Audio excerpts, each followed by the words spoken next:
Needle उन्होंने यहां बीच में रखी, दोनों रीजन के, दोनों प्लेट्स के बीच में, इसमें भी डिफ्लेक्शन हुआ, इसमें भी डिफ्लेक्शन हुआ। तो अगर इसमें भी डिफ्लेक्शन हुआ, इसमें भी डिफ्लेक्शन हुआ, इसका मतलब कि अगर यहां मैग्नेटिक फील्ड है तो यहां भी मैग्नेटिक फील्ड होगी, तभी तो इस रीजन के बीच में, इस रीजन के बीच में जब मैग्नेटिक निडिल रखी तो इसमें डिफ्लेक्शन हुआ, इसमें डिफ्लेक्शन हुआ, मतलब मैग्नेटिक फील्ड यहां भी है। तो उन्होंने ये ऑब्जर्वेशन लगाया कि अगर करंट जो होता है वो मैग्नेटिक फील्ड को प्रोड्यूस करता है, तो यहां भी अगर मैग्नेटिक फील्ड है तो इन दोनों प्लेट्स के बीच में भी करंट होगा, और उन्होंने इस करंट का नाम दिया डिस्प्लेसमेंट करंट। क्या नाम दिया? Displacement current. There will be a current which is known as displacement current. Now, then what will be the value of this displacement current? This is the matter of concern, है ना? What will be the value of this current? So let us see what will be the value of this current. आ जाते हैं, देखते हैं कि क्या value होगी इस करंट की। आइए थोड़ा सा डेरिवेशन करेंगे। अगर यहां पे देखें इन दोनों प्लेट्स के बीच में हम बात कर रहे हैं, जब यहां पर क्या चल रहा है, यहां पर चल रही है चार्जिंग। क्या चल रही है? Charging. Okay sir, capacitor charge हो रहा है, चार्ज हो रहा है, तो इसके बीच में इलेक्ट्रिक फील्ड है, और इलेक्ट्रिक फील्ड कैसे नेचर की है बच्चा? वेरिंग नेचर की। कैसी नेचर की है? वेरिंग नेचर की। अगर इलेक्ट्रिक फील्ड वेरिंग नेचर की है और वो जो आपका रीजन है, रीजन आपका C2 है, मतलब कोई आपने एक पर्टिकुलर एरिया लिया हुआ है, उस एरिया से क्रॉस हो रही है, तो मुझे पता है यहां पे E.A वो क्या बनाएगा? फ्लक्स बनाएगा। क्या बनाएगा? फ्लक्स बनाएगा। और this flux is what? Electric flux. But as you can see that electric field is changing, electric field is changing in nature. So what will happen? What will happen? Can I write that phi E is equal to Q upon epsilon naught? Q upon epsilon naught, ये हमें पता है भाई। किससे पता है? किससे पता है? Gauss equation. किससे पता है? गॉस इक्वेशन से। Okay sir, this we know that. So for changing electric flux, what can I write? d phi E with respect to time, so dq by dt, epsilon naught तो constant है, epsilon naught तो constant है। Okay sir, now multiply this epsilon naught over here, so it will give you epsilon naught d phi E upon dt is equal to dq by dt. dq by dt. So what is basically dq by dt? dq by dt is current, rate of change of flow of charge is called current, rate of flow of charge is called current. So what can I replace? I can replace dq by dt by I, and this I is called displacement current. This I is called displacement current over here, guys. So now this is the formula. अब उन्होंने बोला कि आप जो है ampere साहब, अपने आप को हिटलर ना समझे, हिटलर ना समझे, आप गलत है, आपकी इक्वेशन गलत है, इनकम्प्लीट है। बेसिकली क्या है? इनकम्प्लीट है, इनकम्प्लीट है। आपकी इक्वेशन तब कंप्लीट होगी जब आप हमें साथ में लेंगे, और आप हमें साथ में लेंगे तो आपकी इक्वेशन क्या बनेगी? इक्वेशन बनेगी B dot dl is equal to IC plus ID, conduction current plus displacement current, conduction current plus displacement current, और लिख लिए B dot dl is equal to IC means what? mu naught IC, ये लिख लेंगे, plus this one epsilon naught d phi E by dt। Basically उनकी जो equation थी वो क्या थी? उसी को लिया, v dot dl is equal to mu naught I. So this basically this is completely playing the role of I here, है ना? So this completely playing the role of I here, so I can write this in bracket. So this is what actually the complete equation. This equation is the complete equation. This is called this. This is called the modification in Ampere's circuital law by Maxwell. This particular. Okay, so I hope यहां तक आपको समझ में आया होगा कि modification की जरूरत क्यों पड़ी और एम्पियर क्यों गलत थे। यदि हमें पता पड़ा, बहुत ही अच्छा एक्सपेरिमेंट था मैक्सवेल के द्वारा, उनके द्वारा किया हुआ, उनके थ्रू किया हुआ बहुत अच्छा एक्सपेरिमेंट। नाउ मगर इस कहानी को कैसे रिलेट करें हमारी इलेक्ट्रोमैग्नेटिक वेव थ्योरी से, ईएमटी जिसे कहा जाता है इंजीनियरिंग में। जब अगर आप लोग कभी एडमिशन लेंगे, वहां पे एक पर्टिकुलर सब्जेक्ट है EMT, that is called electromagnetic theory. तो हम यहाँ पे जो हमें दिया हुआ इलेक्ट्रोमैग्नेटिक वेव दिया है, कैसे इस पर्टिकुलर टॉपिक को में या हम रिलेट कर पाएंगे इलेक्ट्रोमैग्नेटिक वेव से, और क्यों मैंने कहा था कि जो मैक्सवेल है उन्होंने इलेक्ट्रोमैग्नेटिक वेव को जनरेट किया, या उनके फादर हैं, हम बोल सकते हैं। किनके फादर? किनके फादर?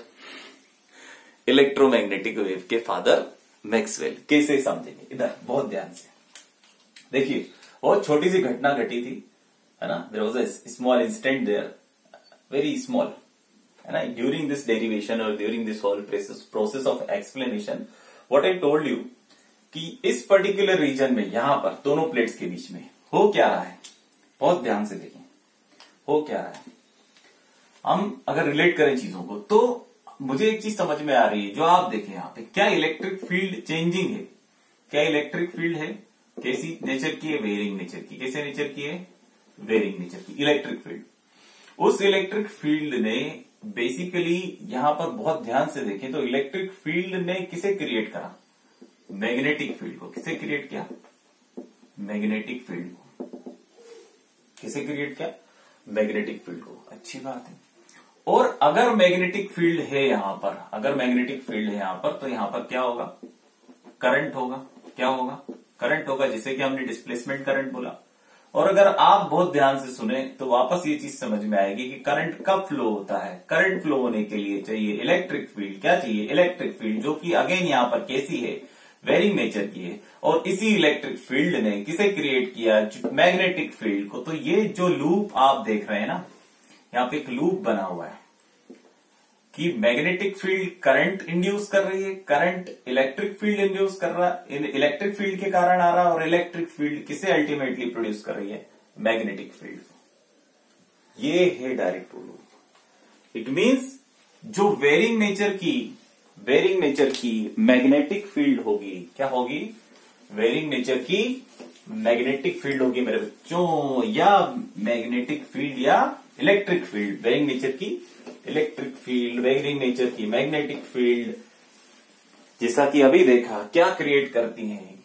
क्या क्रिएट करती हैं? एक दूसरे को क्रिएट करती हैं। बहुत ध्यान से, बहुत अच्छे से समझेंगे। Electric field of varying nature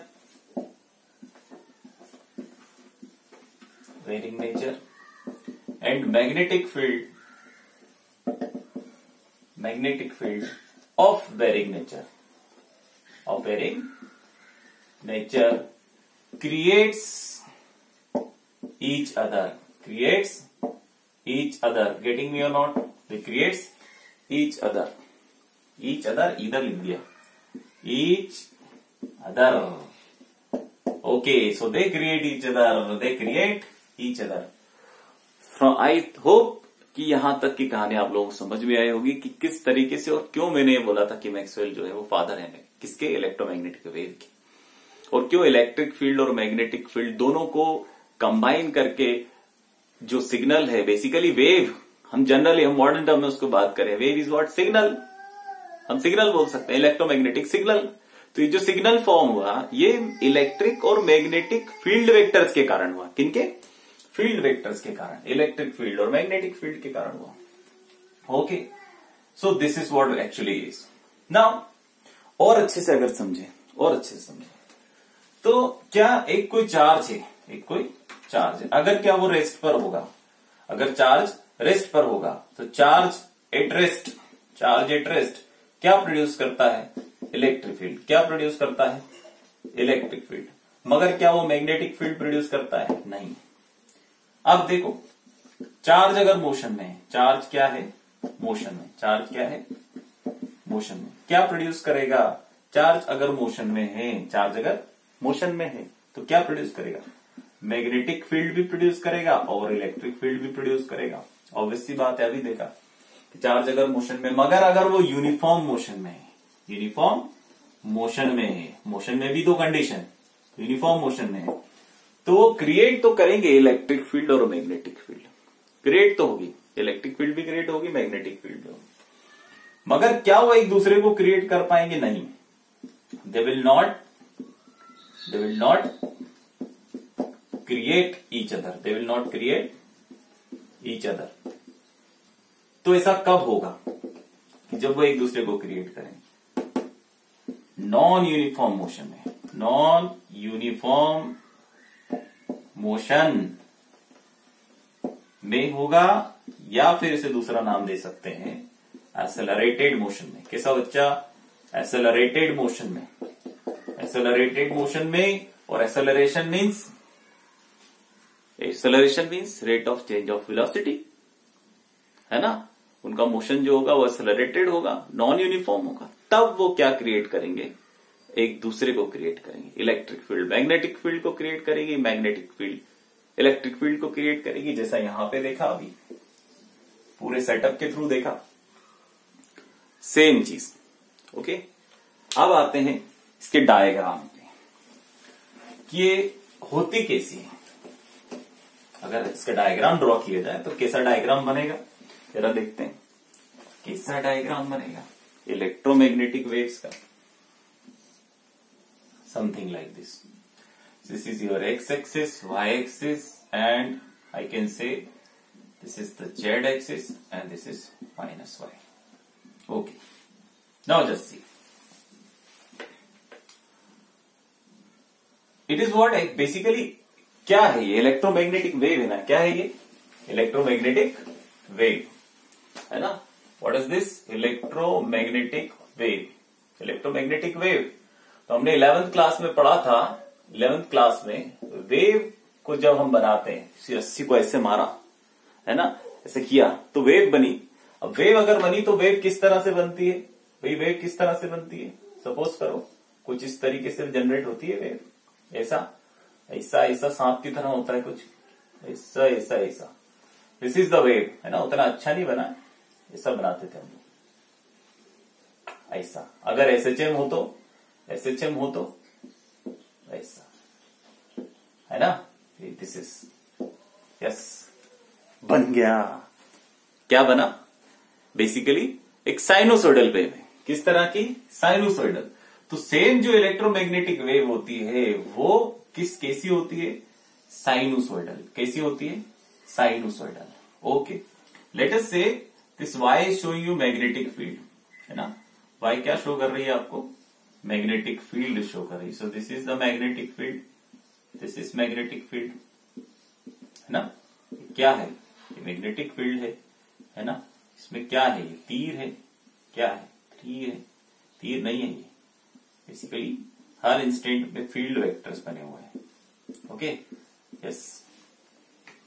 और वहीं अगर अपन बात करें तो ये तो मैग्नेटिक फील्ड हो गई। अब हमें ड्रॉ करना है, अगर हमें ड्रॉ करना है इलेक्ट्रिक फील्ड, क्योंकि इलेक्ट्रिक फील्ड और मैग्नेटिक फील्ड दोनों एक दूसरे को प्रोड्यूस करती हुई जाती हैं और क्या बनती है? Electromagnetic wave. पर यहां पर हमने एक एक्सिस पे अलोंग वाई एक्सिस और वाई हमने मैग्नेटिक फील्ड बना दी, इलेक्ट्रिक फील्ड कहां बनेगी? उसके लिए नॉलेज होना चाहिए डिग्री का। यहां पर आए, फटाफट देखें जल्दी। सपोज कीजिए ये मैग्नेटिक फील्ड है। क्या है? Magnetic field. और वो अंदर जा रही है बोर्ड के अंदर, going toward the board, inside the board. And now I am taking what? Current carrying, simple loop, not current carrying loop, wire. I'm taking loop like wire over here. Okay. And this magnetic field is of varying nature. Magnetic field is there, and this magnetic field is of varying nature. Now what will happen? अंदर की तरफ जा रही है magnetic field, अंदर की तरफ जा रही है। ऑब्वियस सी बात है कि इसमें करंट प्रोड्यूस होगा। क्या प्रोड्यूस होगा? करंट प्रोड्यूस होगा। इलेक्ट्रोमैग्नेटिक इंडक्शन है ना, मैग्नेटिक फील्ड जब क्रॉस करेगी वायर को, है ना, तो क्रॉस करेगी तो वहां पे इंड्यूस क्या होगा, क्या होगा, करंट इंड्यूस होगा, करंट इंड्यूस होगा due to electromagnetic induction, current induce होगा साहब, क्या पता है हमें, due to electromagnetic induction current will take place. But what will be the direction of the current, what will be the direction of the current, what will be the direction of the current, if we will talk about direction of the current, तो हमें याद आना चाहिए Lenz's law, क्या आना चाहिए, Lenz's law, क्या आना चाहिए, लेंजेस लॉ। और लेंजेस लॉ बोलते हैं जो बेटा होता है वो बाप का विरोध करता है, विरोध करता हे पुरानी पिक्चर में, नहीं मैं इसी लड़की से शादी करूंगा, मैं इससे प्यार करता हूं, मैं इसी लड़की से शादी करूंगा, ऐसा वाला ना, तो बाप का विरोध करे, पुराने टाइप का लड़का है ये, है ना, नए जमाने का नहीं है वो, बेचारा पुराने टाइप वाला वो पूरी जायदाद छोड़ देता था, है ना, एक लड़की के लिए। आज के टाइम में पॉसिबल है क्या, नहीं है, बेवकूफ होगा कहीं का जो ऐसा काम करेगा, है ना। तो ये पुराने टाइम का जो लड़का है वो क्या करेगा, विरोध करेगा। तो देखिए जरा किस तरीके से ये विरोध क्या करेगा, पता है आपको, बेसिकली ये जो है ये करंट है, ये करंट है, जो विरोध करने वाला है ये करंट है, basically this is a current. So due to Lenz's law kind of current will take place in this wire and the direction will be just opposite to reduce the magnetic field. कैसा, अगर हम देखें बहुत ध्यान से तो magnetic field कैसी होगी, अगर आप बहुत ध्यान से देखें तो मैग्नेटिक फील्ड इधर जा रही है, this is the direction, okay. तो इसके जस्ट अपोजिट में वो करंट मैग्नेटिक फील्ड प्रोड्यूस करेगा, वो कैसी होनी चाहिए, ऐसी, जस्ट अपोजिट डायरेक्शन में। अगर डायरेक्शन ऑफ करंट ऐसा होगा anti clockwise, direction of current कैसा होगा, एंटी क्लॉकवाइज डायरेक्शन होगा, करंट का डायरेक्शन एंटी क्लॉकवाइज होगा, तो आप देखें राइट हैंड ग्रिप रूल से क्या मैग्नेटिक फील्ड का जो डायरेक्शन है, अगर ये कर्लिंग फिंगर्स है ये डायरेक्शन बता रही है करंट को, किसके, करंट को, जो कि एंटी क्लॉकवाइज है ना, तो क्या जो थंब है वो किसे बता रहा है, मैग्नेटिक फील्ड को। तो मैग्नेटिक फील्ड ये करंट कैसी प्रोड्यूस करेगा, just opposite the direction of this magnetic field, okay. तो हम ये बोल सकते हैं यहां पे बहुत ध्यान से देखो कि आप ये देखेंगे कि यहां पे करंट जो है करंट उसका डायरेक्शन कैसा है, इस पर्टिकुलर इंस्टेंट पे इस डायरेक्शन में, just see I am taking this point ना, you can take any other point, यहां से अगर देखें तो कैसा डायरेक्शन जा रहा है ना। एट द सेम टाइम जो मैग्नेटिक फील्ड है वो अंदर की तरफ है, मैग्नेटिक फील्ड अंदर की तरफ बोर्ड पर है, मैग्नेटिक फील्ड अंदर की तरफ है, इसका मतलब दोनों के बीच में कितने डिग्री का एंगल बन रहा है बेटा, 90 डिग्री का। इसका मतलब कि आपके पास में जो इलेक्ट्रिक फील्ड है, electric field will be along the direction of current ना, that is why current is there, it means electric field will be along the direction of current. So this is the direction of current and this is the direction of magnetic field. और यहां से समझ में आता है कि magnetic field और electric field दोनों कैसी होती हैं, एक दूसरे के परपेंडिकुलर होती हैं। ओके सर, ड्रॉ कर दो, परपेंडिकुलर होगी मतलब 90 डिग्री होगा, 90 डिग्री होगा। सो 90 degree I will show you something like this, okay, something like this.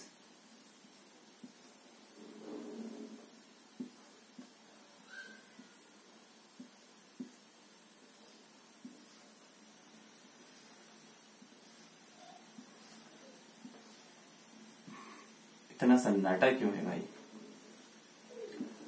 Sir आप ड्राइंग बना रहे हैं। यस, हम ड्राइंग बना रहे हैं। देखो तो यहां से समझ में आएगा आपको, क्या समझ में आएगा कि सर जो मैग्नेटिक फील्ड है, जो इलेक्ट्रिक फील्ड है, वो कितने डिग्री के एंगल पे है, कितने डिग्री के एंगल पे बच्चा, 90 डिग्री के एंगल पे। कितने डिग्री के एंगल पे है, 90 डिग्री के एंगल पे। इसका मतलब कि जो इलेक्ट्रिक फील्ड है और मैग्नेटिक फील्ड है वो दोनों प्रोपेगेट करते हैं, परपेंडिकुलरली प्रोपेगेट करते हैं। और उनका जो this wave is also known as transverse wave, इसीलिए इन्हें क्या बोला जाता है, ट्रांसवर्स वेव। क्या बोला जाता है बच्चा, ट्रांसवर्स वेव, दूसरा नाम ये ट्रांसवर्स है। और उनके वाइब्रेशंस ट्रांसफर्स होते हैं, एक दूसरे के परपेंडिकुलर होते हैं, मगर जो मूवमेंट होता है या हम बोले कि जो प्रोपेगेशन होता है, वेव का प्रोपेगेशन, वो भी परपेंडिकुलर होता है, वो भी परपेंडिकुलर होता है इन दोनों की। मैग्नेटिक फील्ड अगर यहां प्रोपेगेट कर रही है, ये यहां प्रोपेगेट कर रही है, तो जो मूवमेंट होगा या प्रोपेगेशन होगा वेव का, वो किस डायरेक्शन में होगा? Along x direction. So this is the direction of propagation. Yes yes, ये अलग ही दिशा में भगेंगे, सब 3 दिशाओं में जा रहे हैं, 3 डायरेक्शन, एक ऊपर, एक इधर, एक आगे, ऐसे, है ना। तो 3 डायरेक्शन में जा रहे हैं, है ना। सो this is what basically the introduction today of electromagnetic wave. I hope बहुत ही अच्छे से इन डिटेल बताया है, आपको समझ में आया होगा। नेक्स्ट टॉपिक जो उसका पार्ट 2 होगा, उसमें हम इलेक्ट्रोमैग्नेटिक वेव इक्वेशन के बारे में और दूसरे फिनोमेना, इसकी प्रॉपर्टीज के बारे में, और भी आगे बहुत सारे टॉपिक्स हैं इस चैप्टर से रिलेटेड, हर चैप्टर को अच्छे से पढ़ेंगे। ओके बच्चा, तो आई होप समझ में आया होगा, बहुत मजा आया होगा, है ना। चैनल मेरा सब्सक्राइब कीजिए, लाइक कीजिए, शेयर भी कीजिए। ओके बच्चा, good bye, take care, good bye बच्चा, एवरीवन, गुड बाय।